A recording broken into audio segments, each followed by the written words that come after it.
அன்பினர்களே, நாம் டக்ளஸ் தேவானந்தா அவர்கள் குறித்தான வெளிவராத தகவல்கள், நமக்கெல்லாம் தெரியாத தகவல்களை எமது யாழ்ப்பாண பகுதியிலிருந்து பெயர் குறிப்பிட விரும்பாத நண்பர்கள் அனுப்புகின்ற தகவலுக்கு அமைவாக ஏராளமான தகவல்கள் வந்த வண்ணம் இருக்கின்றது. அந்த வகையில் நாம் பார்க்கின்ற போது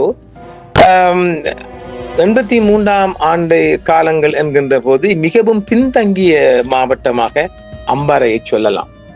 அம்பாறை மாத்திரமல்ல, பொதுவாக கிழக்கு மாகாணம், வடக்கு எப்படி எனக்கு தெரியல. அப்போ நான் இப்போதும் போயில்லை, அப்போதும் நான் யாழ்ப்பாணம் போயில்லை. ஆனால் கிழக்கு மாகாணம், அது மட்டக்களப்பா இருக்கட்டும், திருகோணமலை மாவட்டம் அம்பாறையா இருக்கட்டும், முன்னேற்றம் என்றே சொல்ல முடியாது. முன்னேற்றமே கிடையாது. 2000 ஆண்டுக்கு பிற்பாடு, நினைக்கிறேன் 2005ஆம் ஆண்டுக்கு பிற்பாடுதான் இந்த மாவட்டங்கள் பாதையிலையும் போக்குவரத்திலையும் ஒரு ஸ்பெஷலான சிறப்பு பெற்றிக்கணும்னு நான் சொல்லுவேன். அந்த காலங்கள்ல மிகவும் மிக மிக மிக பின்தங்கிய காலங்கள். அந்த வகையில் பார்க்கின்ற போது அம்பாறை மாவட்டத்தில் திருக்கோவில் மக்கள் வங்கியை கொள்ளையடிப்பதற்கு அந்த காலங்களில் டெலோ தான் கூடுதலாக கொள்ளையடிக்கும். நாங்கள் கண்டிருக்கிறோம். டெலோ பிளோட் எல்லாம் கொள்ளையடிப்பாங்க. அந்த வகையில EPRLFும் எல்லாம் இருந்தார் போல. டாக்டர் தேவானந்தா வந்த தகவல் இது. அந்த வகையில அம்பாறை மாவட்டத்தில் திருக்கோவில் மக்கள் வங்கியை கொள்ளையிட்டு தலைமை தாங்கி வந்த போது வருகின்ற வழியில் அக்கரைப்பேட்டையில் பிடிபட்டு சிறைக்கு சென்றிருக்கின்றார். இதெல்லாம் நமக்கு தெரியாத விடயங்கள். 1983ஆம் ஆண்டுக்கு முந்தைய காலத்தில் போர்க்குணமுடைய தேவானந்தாவின் ஈடுபாடு ஒரு குறுகிய காலம் மட்டுமே நீடித்திருந்தது. அம்பாறை மாவட்டத்தில் உள்ள திருக்கோயில் மக்கள் வங்கியில் அவ்வளவு வெற்றிகரமாக இல்லாத கொள்ளைக்கு, மக்கள் வங்கி கொள்ளைக்கு அவர் தலைமை தாங்கினார். ஆனாலும் கொள்ளையிட்டு வருகின்ற போது அக்கறை பற்றி தப்பி, அதாவது கொள்ளையை நடத்திவிட்டு அங்கே நகை பணத்தை அள்ளிட்டு அக்கறை பற்றி வரும்போது அக்கறை பற்றி பிடிபட்டு, அது ஒரு முட்டாள்தனமான வருக்குன்னு சொல்லலாம். இன்னும் அக்கறை பற்றி வாரதுக்கு ஒரு வழிதான். எந்த பக்கம் வந்தாலும் அது கொள்ளையடிச்சிட்டு உடனே போவீங்களா? அது லேட்டா சரி போங்க. அப்ப அங்கிருந்து என்னமாலும் போன போட்டு சொல்லியிருப்பாங்க. அப்போதெல்லாம் அவங்கள ராணுவ முகாங்கள் எல்லாம் இல்லை. 83ஆம் ஆண்டு காலங்கள் எல்லாம் ராணுவ முகாங்கள் எல்லாம் கிடையவே கிடையாது. அக்கரைப்பட்டு போலீஸ் திருக்கோயிலாம் போலீஸ்லயே கிடையாது. அந்த வகையிலே அது ஒரு திட்டமிடாத கொள்ளையா தான் நான் இப்ப பாக்குறேன். அப்போ தெரியல. திட்டம் மட்டுமே சரியான முறையில பிளான் பண்ணல. கடையில போய் ஷாப்பிங் பண்ணிட்டு போற மாதிரி தான் அவங்க பிடிபட்டிக்கிறாங்க நான் நினைக்கிறேன். வெளிக்கடை சிறையில் அடைக்கப்பட்ட தேவானந்தா, பனாகுடை மகேஸ்வரன் போன்றோர் ஜூலை 83 சிங்கள குற்றவாளிகளின் கைகளில் இருந்து மரணத்திலிருந்து தப்பி கடுமையாக போராடிக்கின்றனர் தன்னை பாதுகாத்துக் கொள்வதற்கு. மட்டக்களப்பிற்கு மாற்றப்பட்ட தேவானந்தா உள்ளிருந்து படையெடுப்பை உருவாக்குவதில் முக்கிய பங்கு வகித்திருக்கின்றார். இப்ப மட்டக்களப்புக்கு மாற்றியாச்சானே. இந்தியாவுக்கு தப்பி சென்று இந்திய ஆயுத பயிற்சியை பெற்ற பின்னர் EPRLFின் இராணுவ பிரிவான மக்கள் விடுதலை படையை PLA உருவாக்கினார். டக்ளஸ் முதல் PLA தளபதி ஆவார். அவர் தான் அவர் ஒரு இராணுவ தளபதியானே. அதுல எந்த சந்தி நான் தான் சொல்லிட்டேன் இல்லை, ஏற்கனவே சொல்லியிருக்கிறோம் இல்லை. அவர் பியில உள்ள பயிற்சி பெற்றா இப்ப இந்த ஹமாஸ் போராளிகள்ல பயிற்சி, அது அப்ப எப்படிப்பட்ட பயிற்சி அது? அவர் ஒரு இராணுவ தளபதிங்க. இப்பதான் நாம அவர் வீட்டையும் சேட்டும் பொட்டும் பாக்குறோம். அதை நான் அப்ப வீரகேசரி காலத்துல பார்த்திருக்கிறேன். இவர் ஜம்பருடன் பன்னி காட்டுக்குள்ள தோல்ல பெரிய கண்ணெல்லாம் போட்டு சுத்திருக்கிறார். நான் அந்த போட்டோ தேடி பார்த்தேன், கிடைக்கல. அந்த போட்டோ எல்லாம் அழிஞ்சிருப்பாங்க. இப்ப இது நான் சொல்லலாம் இந்த மாதிரி 30 ஆண்டு கதை, 40 ஆண்டு கதைகள் இல்லையா? வீரகேசரி காலங்கள்ல 96 வாக்குல நான் அந்த போட்டோ எல்லாம் பார்த்திருக்கிறேன். இப்ப அது போடுறதும் சரியில்லை, தாரதும் சரியில்லை, கிடைக்கவும் இல்லை. அப்புறம் இந்தியாவுக்கு தப்பி சென்று இந்தியாவிலோடு பயிற்சி பெற்றிருக்கின்றார். PLAவின் ராணுவ பதிவு அவ்வளவாக ஜொலிக்கவில்லை என்றும் அதன் மிகவும் லட்சிய திட்டமான காரை நகரில் உள்ள கடற்படை நிலைநிறுத்தத்தின் மீது டக்ளஸின் கட்டளையின் கீழ் 1985ஆம் ஆண்டு நடத்தப்பட்ட தாக்குதல் ஒரு பேரழிவாக அமைந்தது. அது திட்டமிடுற போதாது, அது முட்டாள்தனமான திட்டம். திட்டத்துல புலிகள் மாதிரி வராது. அவர்கள் போட்டதான். டக்ளஸ் தனது சகோதரி மதிவதனி அல்லது சோபாவை போரில் இறந்த முதல் பெண் போராளி என்று சொல்கின்றார்கள். அதே போல் 2வது தளபதி சின்னவனையும் இந்த முயற்சியில் இழந்தார். அங்க காரை நகர் நேவிக்கு அட்டாக் பண்ண போன இடத்துல நிறைய அழிஞ்சிருக்கிறாங்க படைகள். அது ஒரு முட்டாள்தனமான போராட்டம். அதாவது பிளான் பண்ண தெரியாம போய்க்கிறோம். அந்த எல்லாம் பெரிய வளர்ச்சி இல்லையே. புலிகள்லாம் நான் நிறைய 90ஆம் ஆண்டு பிறகுதான் பெரிய வளர்ச்சி கண்டிருக்கணும். ராணுவ தளபதி தேவானந்தாவிற்கும் EPRLF-இன் அரசியல் ஆணையர் பத்மநாபாவுக்கும் இடையே விரைவில் கூர்மையான வேறுபாடுகள் எழுந்தன. ரெண்டு பேருக்கும் கருத்து வேறுபாடு எழும்பிற்று. பத்மநாபாவும் கூட இங்க காரதீவில் ஒரு கொள்ளைக்கு, பேங்க் கொள்ளைக்கு வந்து போனாங்க. எல்லாம் இந்த EPRLF எல்லாம் நிறைய கிழக்கு மாகாணத்தில் இருந்ததால கிழக்கு மாகாண திருவண்ணாமலை, கிண்ணியா போன்ற அந்த மாதிரி மக்கள் வங்கி கொள்ளை தான் அதிகமாக செஞ்சாங்க. நல்ல இடங்கள் எல்லாம் நல்ல சூப்பர் சாய்ஸ் தான். பட் நீங்க சரியான பிளான் பண்ணி செய்யல, அதனால மாட்டிக்கிட்டாங்க. நடைமுறை அடிப்படையில் இயக்கம் செங்குத்தாக பிரிக்கப்பட்டது. EPRLF அரசியல் குழுவாக தேவானந்தாவை அவரது பதவியில் இருந்து நீக்கி கபூரை ராணுவ தளபதியாக நியமித்து, கபூர் என்பது அது ஒரு புனை பெயராகவும் இருக்கலாம், அது முஸ்லிமா தமிழா எனக்கு சரியா தெரியாங்க. இதன் விளைவாக தேவானந்தா 1986ஆம் ஆண்டில் பிற்பகுதியில் பத்மநாபாவை சந்தித்து பிரச்சனைகளை தீர்க்க சென்னைக்கு பயணமாகின்றார். டக்ளஸ் சென்னையில் சூளைமேடுவில் தங்கியிருந்த போது ஆர்வமுள்ள தரப்பினால் ஒரு கும்பல் EPRLF ஆதரவு அலுவலமான ஈழ மக்கள் தகவல் மையத்தை தாக்க தூண்டப்பட்ட ஒரு விரும்பத்தகாத சம்பவம் நடந்தது. EPRLF கும்பல் மீது துப்பாக்கி சூடு நடத்தியதில் ஒரு இந்திய தமிழ் வழக்கறிஞர் கொல்லப்பட்டார். இதில் நேரடியாக ஈடுபடவில்லை என்றாலும் தேவானந்தா கைது செய்யப்பட்டார். இந்த சூழலில் EPRLF முறிவு நிரந்தரமானது. பிணையில் விடுக்கப்பட்ட பிறகு தேவானந்தாவின் பிரிவினரும் தங்கராஜா என்ற பரந்தன் ராஜன் தலைமையிலான புலட் அதிருப்தியா அவங்களும் ஒரு அதிருப்தி குழுவினரும் ஒன்றிணைந்து ஈழ ஜனநாயக விடுதலை முன்னணி ENDLF-ஐ உருவாக்கினர். இந்திய இலங்கை ஒப்பந்தம் அதன் விளைவுகளும் இந்த முன்னணியை சரிவதற்கு வழிவகுத்தன.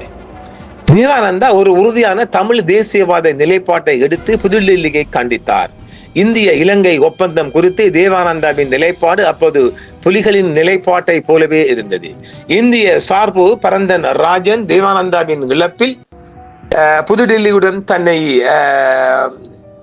இணைத்துக் கொண்டதால் இந்த சுதந்திர கோரிக்கை தேவானந்தாவுக்கு பெரும் இழப்பை ஏற்படுத்தியது. நண்பர் இல்லாத தேவானந்தாவும் அவரது தொண்டர்களும் தங்களை தாங்களே கவனித்துக் கொள்ள வேண்டியிருந்தது. இந்த கட்டம் தேவானந்தாவின் அரசியல் ராணுவ செல்வத்தின் மிக கீழ்நிலையாக இருக்கலாம். அவர் சென்னையில் ஈழ மக்கள் ஜனநாயக கட்சியை EPDP-ஐ உருவாக்கினார். ஆனால் அவருக்கு நிதி பற்றாக்குறை ஏற்பட்டது. அப்போது EPDP நிலைமை பரிதாபமா இருந்தது. ஒன்றும் வழியில ஒரு பஞ்ச இயக்கமாக தான் இருந்திருக்குது. நம்பிக்கை இழந்த EPDP சென்னையில் இலங்கை தமிழரிடம் பணம் பறித்தல் மற்றும் கடத்தல் ஈடுபட வேண்டிய கட்டாய நிலை ஏற்பட்டது. கடத்தல் குற்றச்சாட்டு தேவானந்தா கைது செய்யப்பட்டு மீண்டும் சிறை வாழ்க்கையை அங்கு வாழ்ந்தார் சென்னையில. இந்த சம்பவம் தமிழ் வட்டாரங்களில் அவருக்கு பிள்ளை பிடிகாரன், கடத்தல்காரன் என்ற எதிர்மறையான புனைப்பெயரை பெற்று தந்தது. சிறையில் இருந்து தற்காலிகமாக விடுதலையான பிறகு தேவானந்தா பிணையில் தப்பி மீண்டும் இலங்கைக்கு திரும்பினார். கடல் மார்க்கம் தான். அங்கு அவர் விரைவில் உளவுத்துறை அதிகாரிகளுடன் பேச்சுவார்த்தை நடத்தி ரஞ்சன் விஜயரட்னம் ஒரு ஒப்பந்தத்தை மேற்கொண்டார். ரஞ்சன் ஆறு பிரேமதாசா 90ஆம் ஆண்டு காலம் நினைக்கிறேன். 90ஆம் ஆண்டு காலத்துல பிரேமதாசாட ஆட்சியில டிப்யூட்டி டிஃபென்ஸ் மினிஸ்டராக இருந்தார், தோட்ட தொழில்துறை அமைச்சராக இருந்தார். ரஞ்சன் பெரிய ஒரு ஆக்டிவாக ஈடுபட்டு பிரேமதாசாலாம் கொல்லப்பட்டார். அது வர கதையா. ரஞ்சன் ஒரு ஒப்பந்தத்தை மேற்கொண்டார். தேவானந்தா ஜனாதிபதி ரணசிங்க பிரேமதாசாவின் கீழ் அப்போதைய துணை பாதுகாப்பு அமைச்சராக இருந்த ரஞ்சன் விஜயரட்னவை ரகசிய பேச்சுவார்த்தைக்காக சந்தித்தார். வழக்கத்திற்கு மாறாக துடிப்பான விஜயரட்ன மறுக்க முடியாத ஒரு வாய்ப்பை தேவானந்தாவுக்கு வழங்கினார். பாதுகாப்பு மற்றும் ஆதரவுக்கு ஈடாக அரசாங்கத்தின் கட்டளைப்படி தனது புதிதாக உருவாக்கப்பட்ட அமைப்பின் முழு ஒத்துழைப்பையும் தடையற்ற ஆதரவுகளையும் வழங்க தேவானந்தா தயாராக இருந்தார். அந்த நேரத்தில் இந்த சலுகை ஒரு முன்னோடியாக இருந்தது. ஏனெனில் அதுவரை எந்த போராளி அமைப்பின் பிரதான எதிரிக்கு நேரடியாக உதவ முன்வரவில்லை. அப்போது இலங்கை அரசாங்கத்திற்கும் தமிழீழ விடுதலை புலிகளுக்கும் இடையில் ஒரு சங்கடமான போர் நிறுத்தம் அமலில் இருந்தது. இருப்பினும் எதிர்காலத்தில் போர் வெடித்தால் தேவானந்தா பயனுள்ளதாக இருக்கும். தேவானந்தாவின் சேவையை பெறுவது கொழும்புக்கு சாதகமாக அப்போது அமைந்திருந்தது. முதல் கட்ட ஏற்பாடுகள் செய்யப்பட்டன. அப்போது அரசாங்கத்துடன் ஏற்பட்ட ஒப்பந்தம் தேவானந்தாவுக்கு சிறந்த வாய்ப்பாக அமைந்திருந்தது. சில வாரங்களுக்கு முன்புதான் அவர் சென்னையிலிருந்து 2 தோழர்களுடன் கொழும்புக்கு அப்போது வந்தார். அவரது அரசியல் செல்வம் மந்தமாக இருந்தது. அரசாங்கத்திற்கு உதவுவதற்கான வாய்ப்பு பிறந்தது. புலிகளுடன் போர் வெடித்த பிறகு துணிச்சலான சூதாட்டம் வெற்றி பெற்றது என்றும் பின்னர் வெற்றிகரமாக அமர்ந்தது என்றும் சொல்லப்படுகின்றது. 1990 ஜூன் மாதம் அரசாங்கத்திற்கும் புலிகளுக்கும் இடையே போர் வெடித்தவுடன் தேவானந்தா வணிகத்தில் ஈடுபட்டார். இந்தியா மற்றும் இலங்கையில் பல பகுதிகளில் சிறையில் கிடந்த EPDP போராளிகள் கொழும்பில் குவியத் தொடங்கினர். தேவானந்தாவும் மற்ற குழுக்களில் இருந்து புதிய ஆட்சேர்ப்பு மற்றும் அதிருப்தியாளர்களை தேடினர். விரைவில் அவர்கள் சுமார் 400க்கும் மேற்பட்ட போராளிகளை தனது வசம் வைத்திருந்தார் தேவானந்தா. அரசு நிதியுதவிகளை முழுமையாக வழங்குவதோடு மட்டுமல்லாமல் ஒவ்வொரு போராளிக்கும் மாதாந்திர கொடுப்பனவுகளை வழங்குவதற்கான ஏற்பாடுகளையும் செய்து கொடுத்தார். அரசு மற்றும் மின்னணு ஊடகங்கள் இரண்டிலும் இபிடிபி அரசுக்கு ஆதரவாக பிரச்சாரத்தில் ஈடுபட்டது. அதன் பின்னர் இந்த ஆண்டுகளில் ஃப்ளோட், டெலோ, ஈரோஸ் போன்ற அமைப்பில் இருந்த பல முன்னாள் போராளிகளும் தேவானந்தா அணியில் இணைய தொடங்கினர். தேவானந்தா தமிழர் நலனை காட்டிக் கொடுத்ததற்காகவும் எதிரிகளுடன் வெளிப்படையாக ஒத்துழைத்ததற்காகவும் அப்போது கடுமையாக விமர்சிக்கப்பட்டார். இருப்பினும் தொடக்கத்தில் இருந்தே தேவானந்தா ஒருவித சுதந்திரத்தையும் தன்னாட்சி நடவடிக்கைகளையும் பராமரித்தார். அரசியல் உள்ளடக்கம் இல்லாத இபிடிபியை ஒரு கூலிப்படை அமைப்பாக சீரழிக்க அவர் அனுமதிக்காதது தேவானந்தாவுக்கு சொந்தமானது. போர் முன்னேறியதால் புலிகள் வடக்கு தீபகத்தில் உள்ள தீவுகளில் இருந்து வெளியேறியது. இது தேவானந்தாவுக்கு ஒரு வாய்ப்பாகவும் அமைந்தது. தேவானந்தாவும் அவரது சகாக்களும் கடல் வழியாக உணவு மற்றும் பொருட்களுடன் வந்து வடக்கில் பல ஆண்டுகள் தங்கிய பிறகு காலடி எடுத்து வைத்தனர். அப்போதைய ஐதேக யுஎன்பி ஆட்சியில் தீவுகள் இபிடிபியின் பராமரிப்பில் ஒப்படைக்கப்பட்டன. இது ஊர்காவத்துறை தொகுதியின் கீழ் வரும் பகுதிகளில் இபிடிபி ஒரு வலுவான இருப்பை நிலைநாட்ட தொடங்கியது. அடுத்து வரும் நாடாளுமன்ற களத்தில் இறங்கி 94ஆம் ஆண்டு இபிடிபி மற்றும் ஐக்கிய தேசிய கட்சி வேட்பாளர்களின் சுயேட்சை பட்டியலை நிறுத்தினர். கடலோர தீவுகளின் சிறைபிடிக்கப்பட்ட வாக்காளர்கள் தேவானந்தாவுக்கு பெருமளவில் தங்கள் வாக்குகளை பதிவு செய்தனர். யாழ்ப்பாண வாக்காளர்களை பெரும்பாலானோர் புலிகளின் கட்டுப்பாட்டில் இருந்ததால் வாக்களிக்க முடியாமல் சுமார் 10,000 வாக்குகளை கொண்ட இபிடிபி பட்டியல் 9 இடங்களை பெற்றது. 10,000 வாக்கால 9 இடங்களை பிடித்துக்கிறாங்க. தேவானந்தா நாடாளுமன்றத்தில் நுழைந்தார். அதன் பிறகு 2024 வரை ஒவ்வொரு தேர்தலிலும் யாழ்ப்பாணத்திலிருந்து எம்பியாக தேர்ந்தெடுக்கப்பட்டார் டாக்டர் தேவானந்த் அவர்கள். அவர் ஐக்கிய தேசிய கட்சியிலிருந்து சுதந்திர கட்சியிலிருந்து ஸ்ரீலங்கா பொதுஜன பிரபனுக்கும் மாறினார். எந்த ஆட்சி வந்தாலும் அவர் மாறுவதனால் பிரச்சனை இல்லையே, ஆட்சி அமைக்கணும் இல்லை. தேவானந்தா 1994 முதல் 24 வரை 30 ஆண்டுகள் யாழ்ப்பாணத்தை பிரதிநிதிப்படுத்தியுள்ளார். 2000, 2022, 24, 2010, 2015, 15 மற்றும் 2019, 24 ஆண்டுகளில் 18 ஆண்டுகள் அமைச்சராகவும் பணியாற்றி இருக்கின்றார். எந்த ஒரு இலங்கை தமிழ் அரசியல்வாதியும் அத்தகைய சாதனையை பெற்றதில்லை. 2024ஆம் ஆண்டு கடந்த ஆண்டு வடக்கில் ஜேவிபி தலைமையிலான தேசிய மக்கள் கட்சி பெற்ற எதிர்பாராத வெற்றியின் விளைவாக தேவானந்தா அரசியல் ரீதியாக பாதிக்கப்பட்டவராக மாறினார். இப்போது அவர் கைது செய்யப்பட்டு தடுத்து வைக்கப்பட்டுள்ளார். தேவானந்தாவுக்கு நிச்சயமாக 9ஆம் தேதி, இந்த வருகின்ற ஜனவரி 9ஆம் தேதி பெயில் கிடைப்பதற்கான, பிணை கொடுப்பதற்கான அதிக வாய்ப்பு தொக்கி நீக்கி இருக்கின்றது. வேறு ஒரு அழுத்தம் அரசுக்கு வந்து கொண்டிருக்கின்றது.